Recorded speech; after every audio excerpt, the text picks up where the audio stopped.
আজকে হচ্ছে আমরা হিসাব বিজ্ঞান দ্বিতীয় পত্রে অষ্টম অধ্যায় থেকে তোমাদের ক নং-এ একটা টপিক থেকে প্রশ্ন আসে, সেটা হচ্ছে ঘাটতি এককের পরিমাণ অথবা সমাপনী মজুত পণ্যের পরিমাণ বের করো। তো আজকে হচ্ছে আমরা কিভাবে ঘাটতি এককের পরিমাণ অথবা সমাপনী মজুত এককের পরিমাণ বের করতে হয় সেটা দেখব। প্রথমেই হচ্ছে তোমাদের কিভাবে ঘাটতি এককের পরিমাণ বের করতে হয়। তো ঘাটতি এককের পরিমাণ বের করার জন্য প্রথমে হচ্ছে প্রারম্ভিক মজুত, যেটা হচ্ছে এককে দেওয়া থাকে।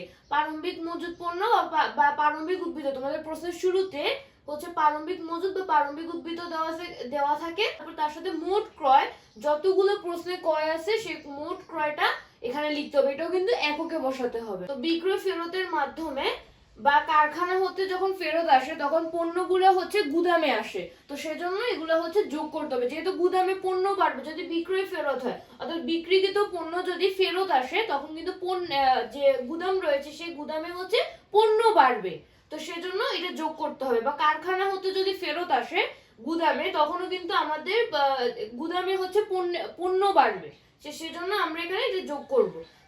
তারপর হচ্ছে আমরা মোট ইস্যু বা বিক্রয় বিয়োগ করব, কারণ এর মাধ্যমে হচ্ছে ইস্যুর মাধ্যমে অথবা বিক্রয়ের মাধ্যমে গুদাম থেকে পণ্য চলে যায়, তো সেজন্য আমরা এটা বিয়োগ করব। তারপর হচ্ছে এখানে তারপরে বিয়োগ করতে হবে হচ্ছে ক্রয় ফেরত, কারণ ক্রয় ফেরত বা সরবরাহকারীকে ফেরতের মাধ্যমে আমাদের পণ্য চলে যায়, তো সেজন্য এটা বিয়োগ করতে হবে।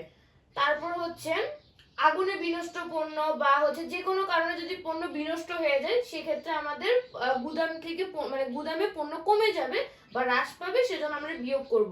এবং সবার শেষে হচ্ছে আমরা সমাপনী মজুদ পণ্য বা সমাপনী মজুদ প্রশ্নের শেষে একদম শেষে হচ্ছে দেওয়া থাকবে সমাপনী মজুদ এককটা বিয়োগ করতে হবে, তাহলে আমাদের ঘাটতি এককের পরিমাণ বের হয়ে যাবে।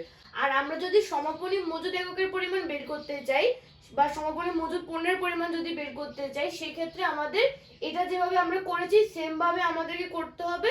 শুধুমাত্র আমরা লাস্টে এখানে হচ্ছে আমরা ঘাটতি এককের পরিমাণ বের করার সময় আমরা সমাপনী মজুদ এককে বিয়োগ করছিলাম, কিন্তু আমরা সমাপনী মজুদ পণ্যের পরিমাণ বের করার সময় আমরা সবার শেষে যে ঘাটতি একক দেওয়া থাকবে সেটা বিয়োগ করবো। প্রশ্নে কিন্তু তখন ঘাটতি এককের পরিমাণ দেওয়া থাকবে, তাহলে আমরা সমাপনী মজুদ পরিমাণ বের করতে পারবো।